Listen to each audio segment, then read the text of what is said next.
Radhe Radhe friends, कैसे हैं आप लोग। आई होप आप लोग बहुत अच्छे होंगे और मैं भी अच्छी हूँ। हर इंसान की ज़िंदगी में कई बार ऐसी परिस्थितियाँ आती हैं जब वो उनको ये समझ में नहीं आता कि हम क्या डिसीज़न लें, क्या करें, क्या ना करें। तो अभी रिसेंटली ही इस तरह की एक परिस्थिति से मैं गुजरी हूँ। लास्ट ईयर जब मेरी बेटी ने अपने बोर्ड एग्जाम्स दिए थे और मेरा बेटा स्टैंडर्ड 8 में था, तो एक्चुअली हम जहाँ रहते थे वहाँ पे वो जगह काफ़ी छोटी जगह है। 10th तक की पढ़ाई तो ठीक ठाक है, बहुत अच्छी तो नहीं कहूँगी, हाँ ठीक ठाक है। पर 10th के बाद अगर आपके बच्चे किसी तरह के भी कंपटीशन का प्रिपरेशन करना चाहते हैं तो फिर वहाँ पे ऐसा कोई भी ऑप्शन नहीं था। या तो मुझे अपने बच्चों को 10th के बाद कोटा या किसी ऐसी जगह पे भेजना पड़ता जहाँ पे कि जाकर वो जो भी कोचिंग वगैरह ले सकते थे। तो वैसी स्थिति थी लास्ट ईयर। मेरी बेटी ने मतलब बोर्ड एग्जाम्स दिया था लास्ट ईयर। बोर्ड एग्जाम्स के बाद स्थिति ऐसी थी कि मैं उसको उसने खुद से अपनी सारी पढ़ाई की थी। 9th तक तो उसको मैंने खुद ही पढ़ाया था और 10th में भी मैथ्स तक का ट्यूशन जहाँ मैं रहती थी वहाँ पे आसपास तक अवेलेबल नहीं था। जो भी था मेरी बेटी ने खुद ही अपनी पढ़ाई की थी and she has got 96% in her board exams. तो मैंने देखा कि कितनी डिफिकल्टीज उसने फेस किया, कितना ज्यादा उसको एक्स्ट्रा मेहनत करना पड़ा। तो उस समय मुझे ये डिसाइड करना था कि 10th के बाद मैं अपनी बेटी को कहाँ भेजूं आगे की पढ़ाई के लिए। या तो मैं 11th 12th वहीं करवा लूं, 12th के बाद मैं इसको बाहर कोचिंग में भेजूं। तो बहुत ज्यादा मैं परेशान थी, क्या करूं क्या ना करूं। तो मैं लकी थी क्योंकि मेरा जो छोटा भाई है वो इसी फील्ड में है। वो एक बहुत ही रिनॉन इंस्टीट्यूट है, उसमें वो पढ़ाता है। तो मुझे बहुत ज़्यादा उससे हेल्प मिली। उसने मुझे काफ़ी गाइड किया, तो वो एक मेरे लिए प्लस पॉइंट था। तो वही मैंने सोचा कि इस तरह की परिस्थिति में तो बहुत सारे पेरेंट्स जो हैं वो मेरी तरफ फंस जाते हैं, जो बिल्कुल भी नहीं जानते हम क्या डिसाइड करें, हम क्या ना डिसाइड करें। तो बहुत सोचने के बाद मैंने सोचा कि मैं अपने बच्चों को हॉस्टल में नहीं डालूंगी, क्योंकि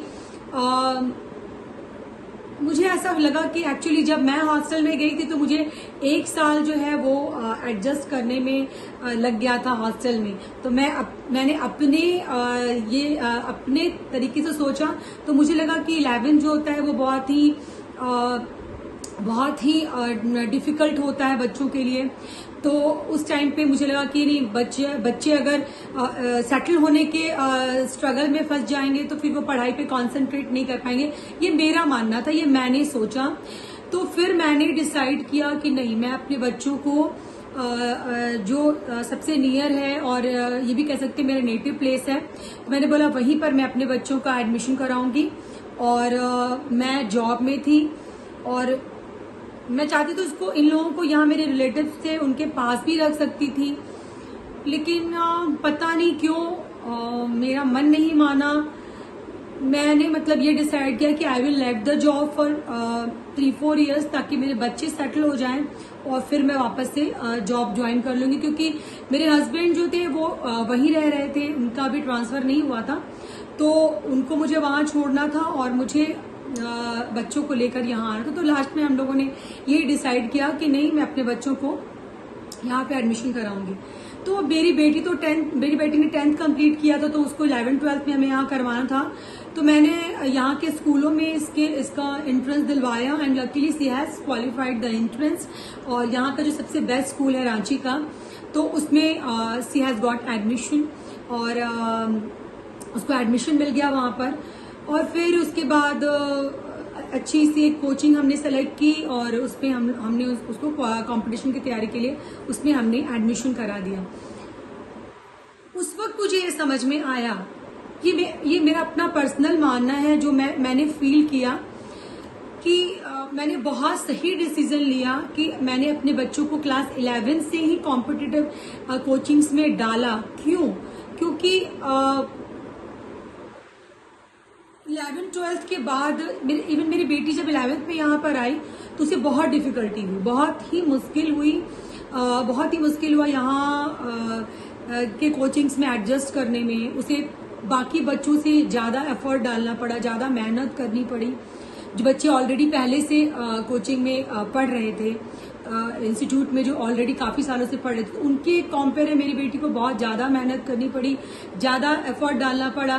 फिर ये हम लोग छोटी जगह से आए थे, तो यहाँ का स्टैंडर्ड ऑफ एजुकेशन थोड़ा सा ज़्यादा अच्छा था।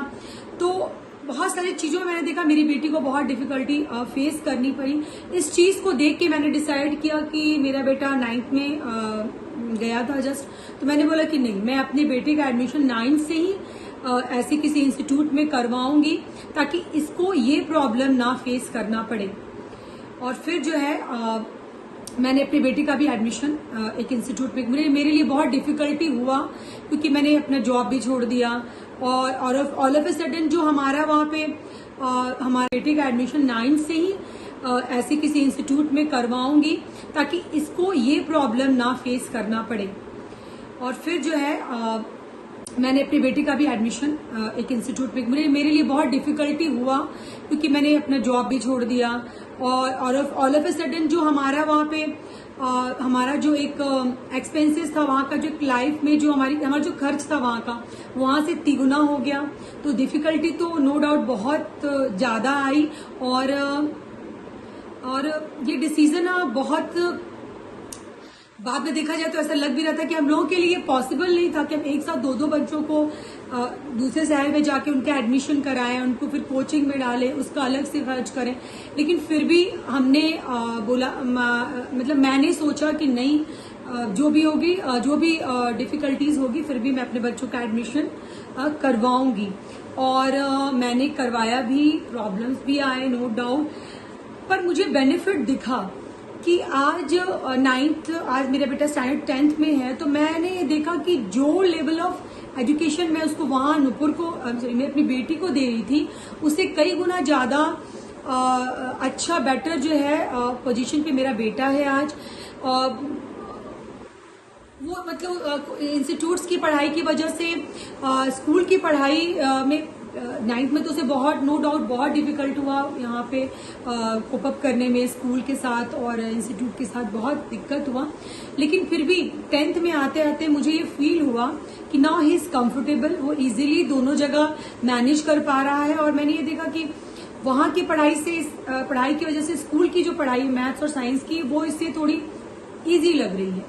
तो इसने इजीली मतलब वो चीज मैनेज कर लिया। तो मुझे लगा कि जो डिफिकल्टी मेरी बेटी ने 11th में फेस किया था, वो डिफिकल्टी मेरे बेटे ने 9th में ही फेस कर लिया। तो अब उसके लिए जो है आगे का ये थोड़ा सा रास्ता जो है वो आसान हो जाएगा। दूसरी गलती मैंने क्या करी कि मैं ऐसे, ये डिसीजन सबका अपना होता है, मैंने अपने एक्सपीरियंस से सीखा है वो मैं आप लोगों के साथ शेयर करना चाहती हूँ। कि मेरी बेटी का बहुत मन था कि यहाँ के टॉप के स्कूल में वो चाहती थी 11th 12th करना, तो मैंने उसका मन रखा। यहाँ पे मैंने उसको टेस्ट दिलाया and she has qualified the test. But once she has started, जब उसने स्कूल और इंस्टीट्यूट दोनों की पढ़ाई स्टार्ट की, तब उसे फील हुआ कि दोनों को एक साथ लेके चलना बहुत डिफिकल्ट है। क्योंकि किसी भी कंपटीशन की तैयारी में सबसे ज्यादा अगर कोई भी चीज जरूरी होती है तो वो होता है सेल्फ स्टडी। बाकी सब चीजें बस आपको रास्ता दिखाएंगी, चलना आपको खुद है। तो जो सेल्फ स्टडी है वो सबसे ऊपर है। तो सेल्फ स्टडी आप तभी कर पाते हैं जब आपके पास सफिशिएंट टाइम होगा। और जब आप स्कूल और इंस्टीट्यूट दोनों को साथ में लेके चलते हैं तो अलग से समय निकालना बहुत मुश्किल होता है। मैं देख रही हूँ इस चीज को, और हो सकता है मैं ये गलती अपने बेटे में ना दोहराऊं। तो ये कुछ चीजें हैं जो मैंने एक्सपीरियंस की, तो मैंने सोचा आपके साथ शेयर करूं। तो नन स्कूलिंग, मुझे ऐसा लगता है कि अगर आपके बच्चे बिल्कुल मेंटली प्रिपेयर हैं कि नहीं हमें इसी कंपटीशन में जाना है या हमें इसी कंपटीशन की तैयारी करनी है या हमें ये करना है, तो मुझे लगता है कि नन स्कूलिंग एक बेटर ऑप्शन है, बहुत अच्छा ऑप्शन है। क्योंकि इसमें बच्चे जो है उनको सफिशिएंट टाइम मिलता है सेल्फ स्टडी का। तो ये एक डिसीजन जो है मेरे से गलती हो गई, तो मैं चाहती थी कि आपसे शेयर करूं कि आप लोगों को अगर ऐसा लगे तो आप इस गलती को ना दोहराएं। तो इस तरह से जो है मैं इस नए शहर में आई और यहाँ पर मेरे बच्चों की पढ़ाई स्टार्ट हुई और now I am very happy. मैं बहुत खुश हूँ कि मैंने ये डिसीजन लिया। आज मेरे बच्चों की पढ़ाई में मुझे बहुत ज़्यादा डिफरेंस दिख रहा है, बहुत ज़्यादा। जो स्टैंडर्ड ऑफ एजुकेशन वहाँ था उससे बहुत ज़्यादा, और कंपटीशन भी इन लोगों को समझ में आ रहा है। तो ये डिसीजन मुझे सही लगा। तो मुझे आज लगा कि मुझे अपना ये डिसीजन, क्योंकि मेरी तरह बहुत सारे ऐसे पेरेंट्स होंगे जो सेम मेरी तरह सिचुएशन में फंसे होंगे, तो उन्हें नहीं समझ में आ रहा होगा मैं क्या करूं क्या ना करूं। तो शायद मेरा जो एक्सपीरियंस है वो उनको इस चीज़ में हेल्प करे। कोटा मैंने इसलिए नहीं डाला क्योंकि मैंने आपको जैसे बताया कि इंस्टीट्यूट जो है वो, कोई भी इंस्टीट्यूट जो है वो सिर्फ और सिर्फ दिया का काम करता है, जो आपको रास्ता दिखाएगा कि हाँ ये रास्ता जो है, ये इस रास्ते पे आपको चलना है, चलना आपको खुद है। तो जितना भी कॉम्पिटिशन्स है उसमें अगर वही बच्चे निकालते हैं जो सेल्फ स्टडी पे फोकस करते हैं, वो कितनी ज्यादा मेहनत कर पाते हैं। तो ये मेरा मानना था, मैंने अपने भाई से भी डिस्कस किया, उसका भी सेम सजेशन था। तो इसी वजह से मैंने बोला कि यहाँ जो था रहना मेरे लिए आसान था। मैं अभी रांची में रहती हूँ, तो यहाँ रहना मेरे लिए आसान था। तो फिर मैं अपने दोनों बच्चों को लेकर दोनों का एडमिशन मैंने यहाँ कराया और यहाँ के इंस्टीट्यूट्स में मैंने उनका एडमिशन कराया and I am very happy. उनके परफॉर्मेंस से मैं बहुत ज़्यादा खुश हूँ। Let's see what will happen, क्या होता है कंपटीशन में उनका। बट एज ए पेरेंट मुझे लगता है आई हैव गिवन माई 100%, जो मुझे समझ में आता था, जो मैं कर सकती थी उन लोगों के लिए। तो डेफिनेटली आप मेरा जो ये एक्सपीरियंस है आपको जरूर हेल्प करेगा।